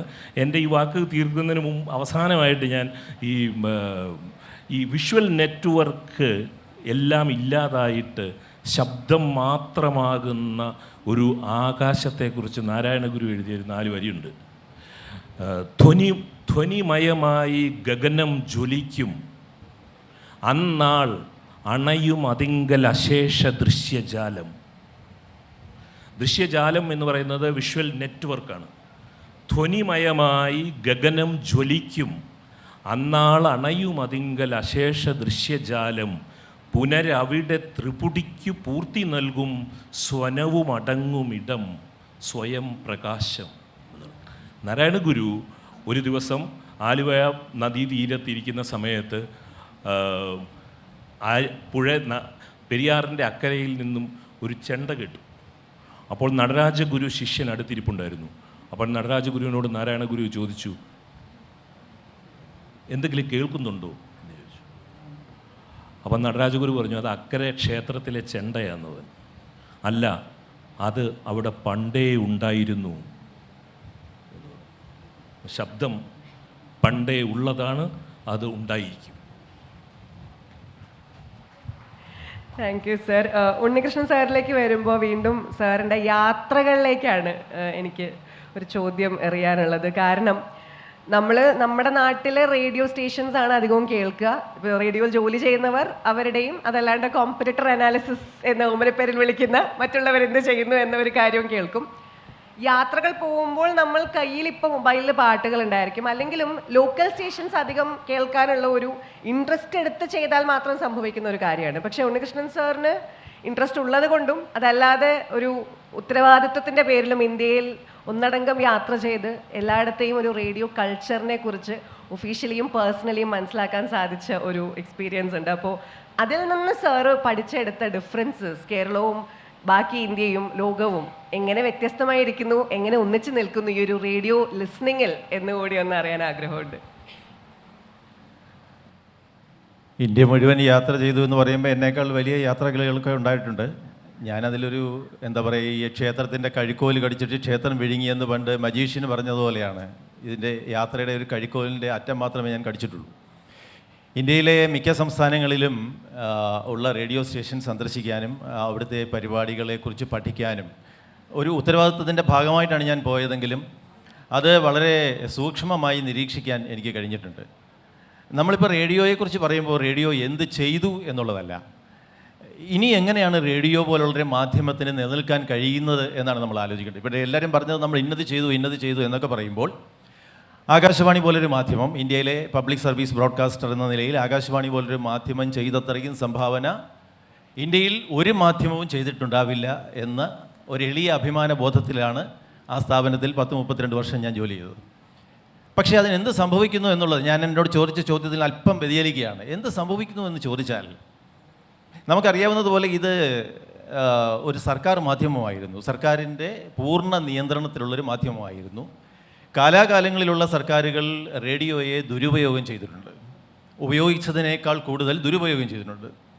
ഉദാഹരണമായി അടിയന്തരാവസ്ഥക്കാലത്ത് റേഡിയോയെ ദുരുപയോഗം ചെയ്തത്, അതിനുശേഷം വന്ന പല സർക്കാരുകളും അതിനു മുൻപ് വന്ന സർക്കാരുകളും റേഡിയോയെ ദുരുപയോഗം ചെയ്തത്, അത് ഉപയോഗിച്ചതിനേക്കാൾ കൂടുതൽ ദുരുപയോഗം ചെയ്യുകയായിരുന്നു രാഷ്ട്രീയ പ്രചരണത്തിന് വേണ്ടിയും പ്രതിയോഗികളുടെ രാഷ്ട്രീയം തമസ്കരിക്കാൻ വേണ്ടിയും ഒക്കെ ഒരുപാട് ആശയവിനിമയ കാര്യങ്ങൾ, ആശയപ്രചരണ കാര്യങ്ങൾ റേഡിയോ ചെയ്തിട്ടുണ്ട്. അത് റേഡിയോ കാണിച്ചിട്ടുള്ള ചരിത്രപരമായ വിഡ്ഢിത്തമാണ് ഇന്ത്യൻ സാഹചര്യത്തിലെന്ന് ഞാൻ പറയും. ഇപ്പോൾ ഉദാഹരണമായിട്ട് ഇപ്പോഴത്തെ നിങ്ങൾ ഈ വാർത്തകൾ കേൾക്കുക, വാർത്തയെ സംബന്ധിച്ചിടത്തോളം വാർത്തയ്ക്ക് ഏറ്റവും കൂടുതൽ പ്രാധാന്യമുള്ള ഒരു മാധ്യമമാണ് റേഡിയോ. റേഡിയോ വാർത്തകളാണ് നമ്മൾ പ്രധാനമായും വാർത്തകൾക്ക് വേണ്ടി ആശ്രയിച്ചുകൊണ്ടിരുന്നത്. ഇപ്പോഴത്തെ വാർത്തകൾ നിങ്ങൾ കേൾക്കുക, എനിക്കതിനകത്ത് പ്രത്യേകിച്ച് രാഷ്ട്രീയ ചായ കൊണ്ടുള്ളതുകൊണ്ട് ഞാൻ പറയുകയല്ല. വാർത്തകളുടെ ബഹുഭൂരിപക്ഷം ഭാഗവും ഭരിക്കുന്ന ഭരണകക്ഷിയുടെ അല്ലെങ്കിൽ ഭരിക്കുന്ന നേതാക്കന്മാരുമായി ബന്ധപ്പെട്ട പ്രസക്തവും അപ്രസക്തവുമായ വാർത്ത പ്രക്ഷേപണം ചെയ്യാനാണ് ഉപയോഗിക്കുന്നത്. രാജ്യത്തും അല്ലെങ്കിൽ ലോകത്തും നടക്കുന്ന വലിയ മാറ്റങ്ങൾ, വലിയ വാർത്തകൾ വളരെ കുറച്ച് ഇടം മാത്രമേ റേഡിയോ വാർത്തകളിൽ കാണുന്നുള്ളൂ. ഇത് പണ്ട് ഇന്ദിരാഗാന്ധി ഭരിച്ചുകൊണ്ടിരുന്ന സമയത്ത് പ്രതിപക്ഷം പറഞ്ഞു ഇത് ഹെർ മാസ്റ്റേഴ്സ് വോയിസ് ആണെന്ന്. ഹിസ് മാസ്റ്റേഴ്സ് വോയിസ് ഉണ്ടല്ലോ, അതുപോലെ ഇത് ഹെർ മാസ്റ്റേഴ്സ് വോയിസ് ആണെന്ന് അന്ന് പറഞ്ഞ് വലിയ വിമർശനം ഉണ്ടാകുകയും എല്ലാ പ്രതിപക്ഷ പാർട്ടികളും കാലാകാലങ്ങളായി ഇതിനെ സ്വതന്ത്രമാക്കണം, ഗവൺമെൻറ്റിൻ്റെ നിയന്ത്രണത്തിൽ നിന്ന് സ്വതന്ത്രമാക്കി സ്വതന്ത്ര സ്ഥാപനമാക്കണമെന്ന് ആവശ്യപ്പെടുകയും ചെയ്തു. അങ്ങനെയാണ് വർഷങ്ങൾ നീണ്ട ചർച്ചകൾക്കും വർഷങ്ങൾ നീണ്ട പഠനത്തിനും ശേഷമാണ് 1990 ഇത് പ്രസാർ ഭാരതി ആക്ട് പാസ്സാകുന്നത്. ഒരു ഗവൺമെൻറ്റിനും ഈ സ്ഥാപനത്തെ അവരുടെ നിയന്ത്രണത്തിൽ നിന്ന് വിട്ടുകളയാൻ താല്പര്യമില്ല. 90 പാസ്സായ ആ നിയമം, മറ്റ് പല നിയമങ്ങളും പാസ്സായതിൻ്റെ പിറ്റേ ദിവസം നടപ്പിലാകുന്ന രാജ്യത്ത് 90 പാസ്സായ നിയമം നടപ്പിലാകുവാൻ പിന്നെയും 9 വർഷം എടുത്തു. അപ്പോഴും നമ്മൾ പ്രതീക്ഷിച്ചത് ഈ സ്ഥാപനം സ്വതന്ത്രമാകുമെന്നാണ്. അത് സ്വതന്ത്രമായില്ല. കാരണം സർക്കാർ ഫണ്ട് കൊടുക്കുന്ന ഒരു സ്ഥാപനം, അതിൻ്റെ മൊത്തം വരുമാനത്തിൻ്റെ മൊത്തം ചെലവിൻ്റെ 1/4 മാത്രം വരുമാനം ഉണ്ടാക്കുന്ന ഒരു സ്ഥാപനം, അല്ലെങ്കിൽ 3 ഭാഗവും ഗവൺമെൻറ് ഗ്രാൻറ്റ് കൊടുക്കുമ്പോൾ ഏത് ഗവൺമെൻറ്റും സ്വാഭാവികമായി ആലോചിക്കും ഇത് ഞങ്ങൾ പറയുന്ന കാര്യം കേൾക്കണം, അല്ലെങ്കിൽ ഞങ്ങളുടെ പ്രചരണം നടത്തണം എന്ന് ആവശ്യപ്പെടുക സ്വാഭാവികമാണ്. 2 തലത്തിൽ ഇതിനെ കാണണം. ഒന്ന്, ഈ സ്ഥാപനത്തിൻ്റെ ഭാഗമായി പ്രവർത്തിക്കുന്നവരോട് ഇരിക്കാൻ പറയുമ്പോൾ മുട്ടിന്മേലെഴയുന്ന ഒരു സ്വഭാവം നമ്മുടെ രാജ്യത്തെ സർക്കാർ ഉദ്യോഗസ്ഥന്മാർക്കുണ്ട്. ഇതൊരു സർക്കാർ സ്ഥാപനം അല്ലാതായിട്ടും ഇപ്പോഴും സർക്കാർ സ്വഭാവമുള്ള സ്ഥാപനമാണ്. അതുകൊണ്ടാണ് ഈ വാർത്തകളിൽ, ഞാൻ പ്രത്യേകിച്ച് പറയുന്നു, വാർത്തകളിൽ ഇത്തരം വലിയൊരു അപജയമുണ്ടാകുകയും ഒരു കാലത്ത് വാർത്തകൾക്കായി ആകാശവാണിയെ ആശ്രയിച്ചിരുന്നവർ ഇന്ന് വാർത്തകൾക്കായി മറ്റുള്ള മാധ്യമങ്ങളിലേക്ക് പോകുന്നതും അതുകൊണ്ടാണ്. ഇവിടെ നടന്ന ചർച്ചയിലുടനീളം നമ്മൾ ഈ FM AM എന്നൊരു ചർച്ച നടത്തുകയുണ്ടായി. FM എന്നാൽ സ്വകാര്യ റേഡിയോയും AM എന്നാൽ സർക്കാർ റേഡിയോയും എന്നൊരു തെറ്റായ ധാരണയുണ്ട്. AM ഉം FM ഉം 2 ടെക്നോളജി മാത്രമാണ്. AM ഒരു ടെക്നോളജിയാണ്, FM വേറൊരു ടെക്നോളജിയാണ്. സർക്കാർ മേഖലയിലും FM റേഡിയോ നിലയങ്ങൾ ധാരാളമുണ്ട്. ഇന്ത്യയിലുടനീളമുണ്ട്. തിരുവനന്തപുരത്തുണ്ട്, കോഴിക്കോടുണ്ട്, കൊച്ചിയിലുണ്ട്, കണ്ണൂരുണ്ട്, എല്ലായിടത്തും ഉണ്ട്. അത് വളരെ മറ്റുള്ള AM ടെക്നോളജിയേക്കാൾ കൂടുതൽ സ്വീകാര്യതയുള്ളതുമാണ്. പക്ഷേ ഇവിടെ നമ്മൾ പ്രധാനമായി കാണേണ്ട ഒരു കാര്യം, ഞാൻ നേരത്തെ സൂചിപ്പിച്ച വാർത്തകളിലേക്ക് മടങ്ങി വരികയാണ്. FM റേഡിയോ നിലയങ്ങൾ സ്ഥാപിതമായതു മുതൽ FM റേഡിയോയിൽ വാർത്തകൾ കൊടുക്കണം, വാർത്തകൾ വേണം എന്നൊരാവശ്യം ഈ FM radio, private radio operators ഇന്ത്യയിൽ വയ്ക്കാൻ തുടങ്ങി.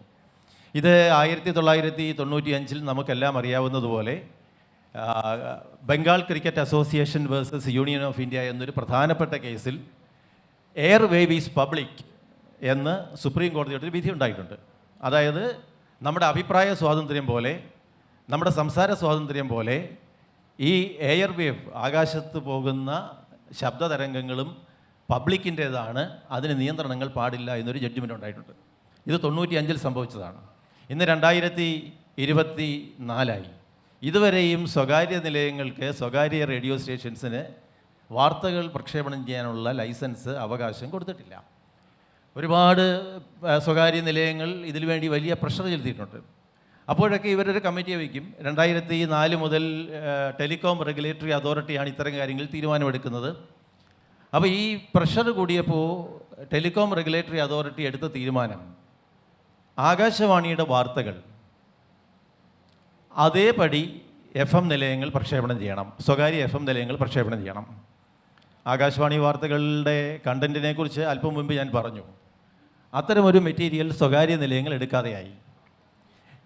2013 ഓപ്പൺ ഫോറം എന്നൊരു സൊസൈറ്റി സുപ്രീം കോടതിയെ സമീപിച്ചു. 2017 സുപ്രീം കോടതി ചോദിച്ചത്, ഗവൺമെൻറ്റിനോട് ചോദിച്ചു, എന്തുകൊണ്ട് നിങ്ങളിത് സ്വകാര്യ ചാനലുകൾക്ക് കൊടുക്കുന്നില്ല? അപ്പോൾ ഗവൺമെൻറ് പറയുന്നത് എന്താണ്? ഇതിൽ വാർത്തകൾ പോയി കഴിഞ്ഞാൽ അത് ദേശീയോദ്ഗ്രഥനത്തെ ബാധിക്കും, കമ്മ്യൂണൽ ഹാർമണിയെ ബാധിക്കും എന്നൊക്കെയാണ്. അപ്പോൾ സുപ്രീം കോടതി തിരിച്ചു ചോദിച്ചു, 100,000-ലധികം പബ്ലിക്കേഷൻസ് ഉണ്ട് ഇന്ത്യയിൽ, 800-ലധികം TV സ്റ്റേഷൻസ് ഉണ്ട്, എണ്ണമറ്റ ഓൺലൈൻ ചാനലുകളുണ്ട്, ഇവരൊക്കെ ന്യൂസ് കൊടുക്കുന്നുണ്ട്. ഇവർക്കൊക്കെ ഇല്ലാത്ത ഒരു പ്രോബ്ലം എന്തിനാണ് ഈ FM റേഡിയോയുടെ മേളിൽ മാത്രം നിലനിർത്തുന്നത്? ഞാനിത് പറയുന്നത് കേരളം പോലൊരു സംസ്ഥാനത്ത് ന്യൂസ് ഹംഗറി സ്റ്റേറ്റ് എന്നാണ് നമ്മൾ പറയുന്നത്. ഏറ്റവും കൂടുതൽ ന്യൂസിന് ഡിമാൻഡുള്ളൊരു സംസ്ഥാനം കേരളമാണ്. ഈ കേരളത്തിലെ FM നിലയങ്ങൾ, സ്വകാര്യ FM നിലയങ്ങൾ ന്യൂസ് കൊടുക്കാൻ അനുവാദമില്ലാതെ അവർ ന്യൂസിനെ വേറൊരു രീതിയിൽ ഇൻഫർടൈൻമെൻ്റ് എന്നൊക്കെ ഉള്ള പേരിൽ പിന്നെ ചില ചായമൊക്കെ ചേർത്ത് ന്യൂസിനെ വേറെ രീതിയിൽ കൊടുക്കുന്നുണ്ട്. പക്ഷേ അതല്ല കേരളത്തിലെ ജനങ്ങൾ, കേരളത്തിലെ ശ്രോതാക്കൾ ആവശ്യപ്പെടുന്നത്. അതിനുള്ളൊരു അനുമതി ഇതുവരെ വന്നിട്ടില്ല. 2013 സെപ്റ്റംബർ മാസത്തിൽ 2023 സെപ്റ്റംബർ മാസത്തിൽ telecom regulatory authority of India കൃത്യമായി പറഞ്ഞിട്ടുണ്ട് FM-ന് ന്യൂസ് കൊടുക്കാനുള്ള അനുമതി നൽകണം. ഇതുവരെ തീരുമാനമെടുത്തിട്ടില്ല. അപ്പോൾ എന്താണ് ഈ സർക്കാരിൻ്റെ നിയന്ത്രണത്തിൽ നിന്ന് സാങ്കേതികമായി പുറത്തു വന്നു എന്ന് പറയുന്നെങ്കിലും ഇന്നും സർക്കാരിൻ്റെ ഒരു ജിഹ്വ പോലെയാണ് റേഡിയോ സ്റ്റേഷൻസ് ഇന്ത്യയിൽ പ്രവർത്തിക്കുന്നത്, ആകാശവാണി ഇന്ത്യയിൽ പ്രവർത്തിക്കുന്നത്. ഇതിൽ നിന്ന് മോചനം നേടി ഇതിനെ പൂർണ്ണ സ്വതന്ത്രമാക്കാനുള്ള എന്തെങ്കിലും ഒരു സംവിധാനം ഉണ്ടാകാതെ തീർച്ചയായും റേഡിയോയുടെ ഭാവി അത്ര ഭാസുരമാണ്, പ്രത്യേകിച്ച് ആകാശവാണിയുടെ ഭാവി അത്ര ഭാസുരമാണെന്ന് എനിക്ക് പറയാൻ കഴിയില്ല. Thank you sir. ചോദിച്ച ചോദ്യത്തിലും വളരെ പ്രസക്തമായ ഒരു ടോപ്പിക്കിലേക്കാണ് സാറ് കൊണ്ടുവന്നത്. അതേ ടോപ്പിക്കിലേക്ക് തന്നെ മിഥുൻ്റെ കൂടി വാക്കുകൾക്ക് ശേഷം നമുക്ക് ഡെലിഗേറ്റ്സിലേക്ക് പോകാൻ. ചോദ്യത്തിന് വളരെ ഷോർട്ടായിട്ട് ചോദിക്കുകയാണ്. അതായത് വേ ഫോർവേഡ്. ഈ പറയുന്ന രണ്ടുപേരും വാർത്ത എന്നുള്ളതിൻ്റെ ഇമ്പോർട്ടൻസ് പറഞ്ഞു. FM-ൽ നിന്ന് മാത്രമല്ല നമ്മുടെ സോഷ്യൽ ലൈഫിലും അല്ലെങ്കിൽ ഒരു സെലിബ്രിറ്റി ലൈഫിലും മാറ്റങ്ങൾക്കൊപ്പം പെട്ടെന്ന് ചുവടുവെച്ചൊരു വ്യക്തിയാണ് മിഥുൻ സാർ. അപ്പോൾ റേഡിയോയ്ക്ക് ഇനി അടുത്തത് എന്താണ് പെട്ടെന്ന് മാറാൻ? ഇപ്പോൾ ന്യൂസിനൊക്കെ ലീഗൽ കോംപ്ലിക്കേഷൻസ് ഉണ്ട്. അതല്ലാതെ ഒരു പക്ഷേ 2 കൊല്ലത്തേക്ക് അപ്പുറമുള്ള MBIFL നമ്മൾ എന്തായിരിക്കാം റേഡിയോയെക്കുറിച്ച് പറയുന്നത് അക്കോർഡിംഗ് ടു യു എന്നറിയാൻ ആഗ്രഹമുണ്ട്. കാലത്തിനനുസരിച്ച് നമ്മളെല്ലാവരും മാറിയേ പറ്റുള്ളൂ. അതിപ്പം നമുക്കറിയാവുന്നത് പോലെ തന്നെ എങ്ങനെ നമ്മുടെ പ്രസൻസ് മാറി എന്നുള്ളതാണ്. നമ്മളിപ്പോൾ റേഡിയോയ്ക്കായിട്ട് നേരത്തെ ഉണ്ടായിരുന്നത് എന്തായിരുന്നു എന്ന് വെച്ച് കഴിഞ്ഞാൽ, നേരത്തെ ആകാശവാണിയുടെ കാര്യം പറയുമ്പോൾ നമുക്കത് ഇരുന്ന് കേൾക്കുക എന്നുള്ളത് തന്നെയായിരുന്നു. അതിലങ്ങോട്ട് ശരിക്കും ഒരു കത്തയച്ച് അല്ലെങ്കിൽ പിന്നീട് ഒരു ഫോൺ കോളിൽ വിളിച്ച് പ്രിയമുള്ള പാട്ടുകൾ പറയുന്ന ഒരു കാലത്തിലൂടെ നമ്മൾ കടന്നു പോയിട്ടുണ്ട്. ആ കാലം ഒരുപാട് മാറി. അത് കഴിഞ്ഞിട്ട് നമ്മൾ SMS-ൻ്റെ കാലത്തിലെത്തി. നമ്മൾ പിന്നീട് ഇൻസ്റ്റഗ്രാമിൻ്റെയും ഫേസ്ബുക്കിൻ്റെയും സോഷ്യൽ മീഡിയയുടെയും കാലത്തിലെത്തി. ഈ ഒരു ഏജിൻ്റെ കാര്യം തന്നെ ഒരു ഡിജിറ്റൽ മീഡിയയുടെ കാലഘട്ടത്തിലൂടെയാണ് നമ്മൾ ഏറ്റവും കൂടുതൽ, ഞാൻ നേരത്തെ പറഞ്ഞതുപോലെ തന്നെ നമ്മുടെ ഷെയർ ഓഫ് റവന്യൂ പോകുന്നതും അങ്ങോട്ടേക്കാണ്. അപ്പോൾ അവിടെ നമ്മൾ എന്താണ് ചെയ്യേണ്ടതെന്ന് വെച്ച് കഴിഞ്ഞാൽ ആ ഭാഗത്തും നമ്മൾ റെലവൻ്റ് ആവുക എന്നുള്ളതാണ്. കാരണം ബാക്കിയുള്ളവർക്ക് നേരത്തെ സാറ് പറഞ്ഞ പോലെ, ഗോപാലകൃഷ്ണൻ സാറ് പറഞ്ഞതുപോലെ ഉള്ള ഏറ്റവും വലിയൊരു കാര്യം എന്ന് പറഞ്ഞാൽ, സാറിൻ്റെ ഏറ്റവും വലിയ അഡ്വാൻറ്റേജ് എന്താണ്? സാറ് ഒരു പോഡ്കാസ്റ്റ് തുടങ്ങുമ്പോൾ ഏറ്റവും വലിയ കാര്യം എന്ന് വെച്ച് കഴിഞ്ഞാൽ he already has N image. അല്ലെങ്കിൽ അദ്ദേഹം നേരത്തെ അദ്ദേഹത്തിൻ്റെതായിട്ടുള്ള കാഴ്ചപ്പാടുകൾ ഇഷ്ടമുള്ള ആൾക്കാർക്ക്, അദ്ദേഹത്തിൻ്റെ ഫാനുകൾക്ക് അറിയാം ഇദ്ദേഹത്തിൻ്റെ ഒരു റൂട്ട് ഇതാണെന്നുള്ളത്. നമുക്ക് we don't have to build from scratch. നമ്മുടെ ഏറ്റവും വലിയ ഗുണമായിട്ട് ഞാൻ കണക്കാക്കുന്നതെന്ന് പറഞ്ഞു കഴിഞ്ഞാൽ എല്ലാ റേഡിയോ സ്റ്റേഷനുകളും ഓൾറെഡി അവരുടെ ലോക്കൽ ഗ്രൂപ്പിലെങ്കിലും ഓൾറെഡി റെലവൻ്റ് ആണ്. ഓൾറെഡി അവർക്ക് അവിടെയുള്ള പൾസ് അറിയാം. അപ്പോൾ അവിടെയുള്ള ഏത് സോഷ്യൽ മീഡിയ ഇൻഫ്ലുവൻസറിനേക്കാളും അവിടുത്തെ ആൾക്കാർക്ക് വേണ്ട സോഷ്യൽ മീഡിയ ഇൻഫോ കൊടുക്കേണ്ടത് നമ്മളാണ്. നമ്മളായിരിക്കണം അവിടുത്തെ ഏറ്റവും റെലവൻ്റ് ആയിട്ട് നിൽക്കുന്ന സോഷ്യൽ മീഡിയ അല്ലെങ്കിൽ ഡിജിറ്റൽ മീഡിയ ഇൻഫ്ലുവൻസർ. ഈ രീതിയിൽ നമ്മുടെ ടീമിനെ കൾട്ടിവേറ്റ് ചെയ്യുന്നതിലാണ് കാര്യം. And everybody will have A ഫോർട്ടേ.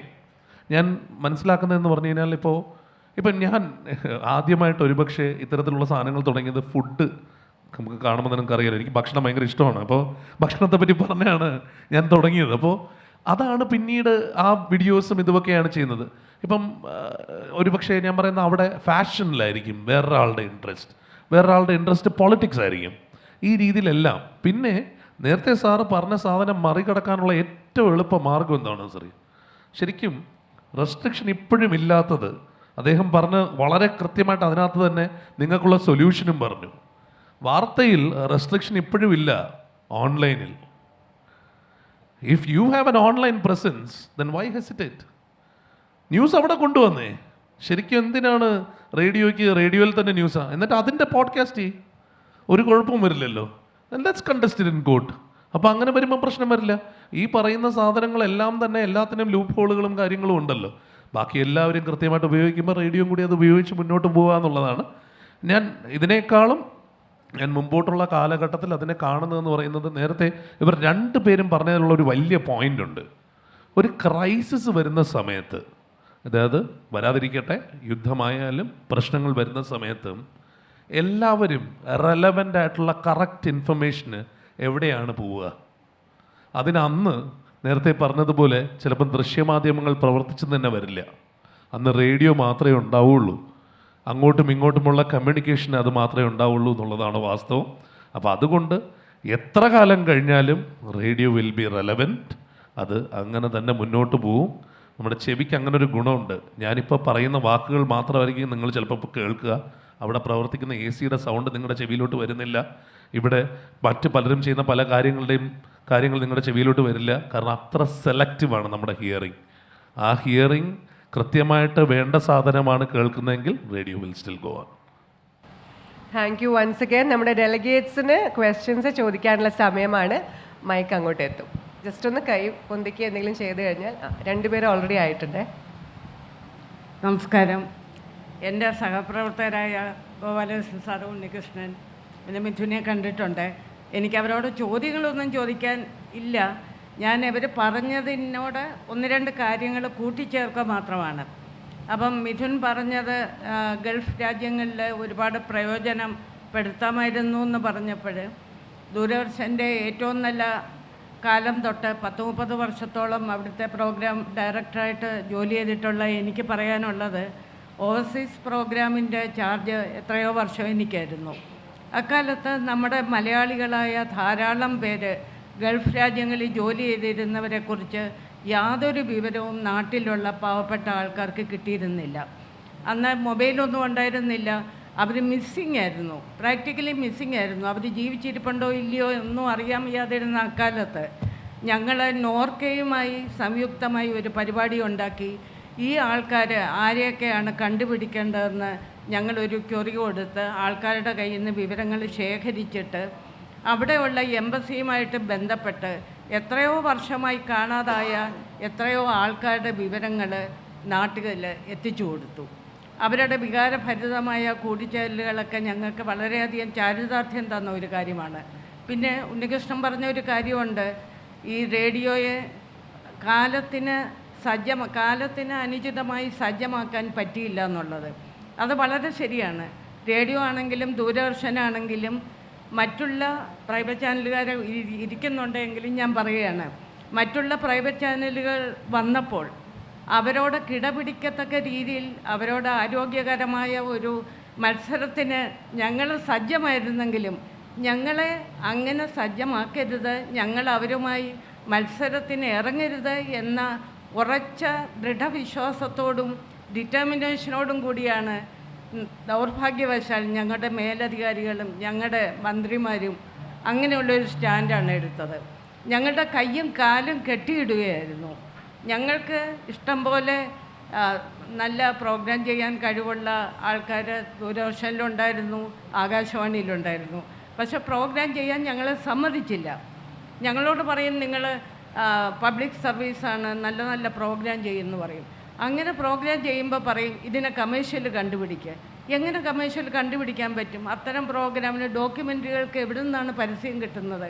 അപ്പോൾ പിന്നെ ഞങ്ങളെ പുച്ഛിക്കുകയാണ് അവർ, മന്ത്രിമാരൊക്കെ. നിങ്ങൾക്ക് പ്രോഗ്രാം ചെയ്യാൻ വയ്യെങ്കിൽ നിങ്ങളിത് വിട്ടിട്ട് വേറെ പൊയ്ക്കോളൂ എന്ന് പറയും. ഞങ്ങൾക്കറിയാം ഈ പ്രൈവറ്റ് ചാനലുകാർ ചെയ്യുന്ന പോലെ അതിൻ്റെ അപ്പുറമോ നന്നായിട്ട് ചെയ്യാൻ ഞങ്ങൾക്കറിയാം. പക്ഷെ ഒരേ സമയത്ത് ഞങ്ങൾക്ക് ചെയ്യാനുള്ള ഒരു അവസരം തരാതെ ഞങ്ങളെ കെട്ടിയിട്ടുകൊണ്ട് ഞങ്ങളെ എങ്ങനെങ്കിലും എന്താ പറയുന്നത് ഈ വെള്ളാനകളാക്കാനുള്ള ഒരു ശ്രമം ദൗർഭാഗ്യവശാലുണ്ടായി. പ്യുവറായിട്ടുള്ള ഇമോഷൻസിൽ ഇവിടെ ഷെയർ ചെയ്തതിന് നന്ദി അറിയിക്കുകയാണ്. ഒരു ചോദ്യം അവിടെ ഉണ്ട്. എൻ്റെ പേര് ഷാജൽ സി മാത്യു എന്നാണ്. എൻ്റെ ദിവസം ഒരു 1.5 മണിക്കൂർ റേഡിയോ കേൾക്കുന്നയാളാണ്. ഏതാണ്ട് പകുതി പ്രൈവറ്റ് എഫ്എമ്മുകളും പിന്നെ ആകാശവാണിയും കേൾക്കാറുണ്ട്. എൻ്റെ ഇന്നിപ്പോൾ എറണാകുളത്ത് നിന്ന് തിരുവനന്തപുരത്തേക്ക് ഡ്രൈവ് ചെയ്ത് വന്നപ്പോഴും ഏതാണ്ട് 6 മണിക്കൂർ റേഡിയോ കേട്ടാൽ വന്നത്. അപ്പോൾ അതുകൊണ്ട് എനിക്കൊരു മിസ്റ്റർ ഉണ്ണികൃഷ്ണനോടാണ് എനിക്ക് ചോദിക്കാനുള്ളത്. അദ്ദേഹം പറഞ്ഞൊരു എന്താണ് ഈ ആകാശവാണിയുടെ വാർത്ത അതേപോലെ FM ചാനലുകൾ ഉപയോഗിക്കാത്തത്, അതെന്തുകൊണ്ടാണ്? അതിൻ്റെ ഒരു കളർ അറിയാമല്ലോ എന്നുള്ളൊരു കമൻറ്റ് അങ്ങ് നടത്തിയല്ലോ.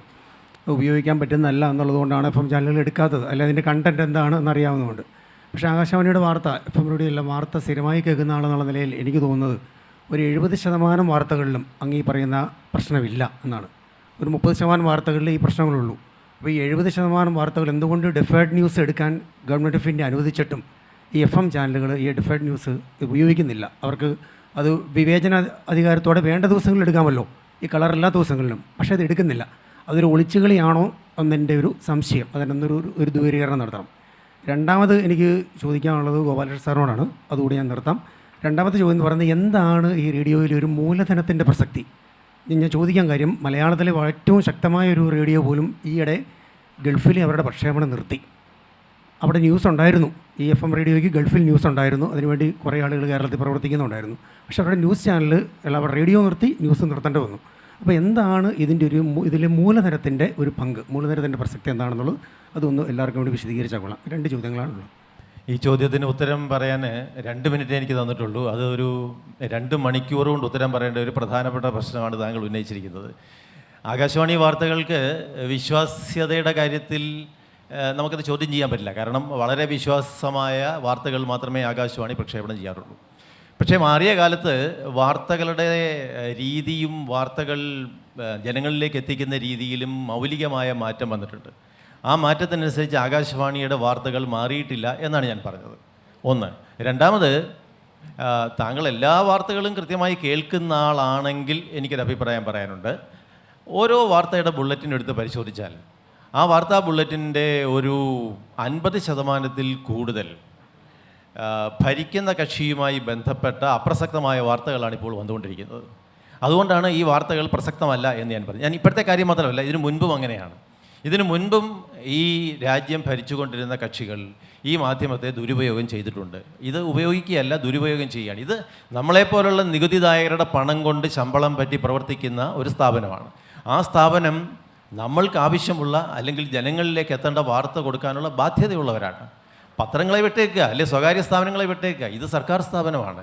സർക്കാർ സ്ഥാപനങ്ങളുടെ ആത്യന്തികമായ എന്താ പറയുക, 2 മിനിറ്റ് എടുക്കുന്നുള്ളൂ, ആത്യന്തികമായ കമ്മിറ്റ്മെൻറ്റ് ജനങ്ങളോടാകണം. അപ്പോൾ ജനങ്ങൾക്ക് ആവശ്യമുള്ള വാർത്ത കൊടുക്കുന്നില്ല എന്നാണ് ഞാൻ പറഞ്ഞത്. അത്തരം പഴയ വാർത്തകൾ FM-കാർ സ്വീകരിക്കുന്നില്ല. അതുകൊണ്ടാണ് അവരത് എടുക്കാതെ പോയത്. അതിനകത്ത് എന്തെങ്കിലും നാടകമുണ്ടോ അല്ലെങ്കിൽ പിന്നണിയിൽ എന്തെങ്കിലും ഉണ്ടോ എന്നെനിക്കറിയില്ല. ഇതെൻ്റെ ഒരു അഭിപ്രായമാണ്. ഞാൻ ഗോപാലകൃഷ്ണൻ കൊടുക്കാം. ഗൾഫിൽ ഒരു റേഡിയോ പ്രക്ഷേപണം നിർത്തിയതിനെക്കുറിച്ചാണ് താങ്കൾ ചോദിച്ചതെന്ന് എനിക്കറിയാം.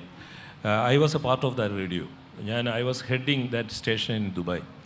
അപ്പോൾ ഇതിലേക്ക് വലിയ ലൈസൻസ് ഫീ ആണ് UAE-യിൽ ഒരു റേഡിയോ തുടങ്ങണമെങ്കിൽ. മിഥുൻ റെപ്രസെൻ്റ് ചെയ്യുന്ന റേഡിയോ, അതിൻ്റെ വിശദാംശങ്ങൾ ഇവിടെ സംസാരിക്കുന്നത് ശരിയല്ല. എങ്കിലും നിങ്ങളുടെ ചോദ്യത്തിന് ഞാൻ വളരെ ചുരുക്കി ഞാൻ പറയുകയാണ്. ഞാനത് പറയാൻ ക്വാളിഫൈഡും അല്ല, അതുകൊണ്ടാണ്. പക്ഷേ മിഥുൻ റെപ്രസെൻ്റ് ചെയ്യുന്ന റേഡിയോ നെറ്റ്വർക്ക് എന്ന് പറയുന്നത് ഡയറക്റ്റ്ലി ദുബായ് ഗവൺമെൻറ്റിൻ്റെയാണ്. അതുകൊണ്ട് അവർക്ക് ഈ വലിയ ലൈസൻസ് ഫീ എല്ലാ കൊല്ലവും കൊടുക്കണ്ട.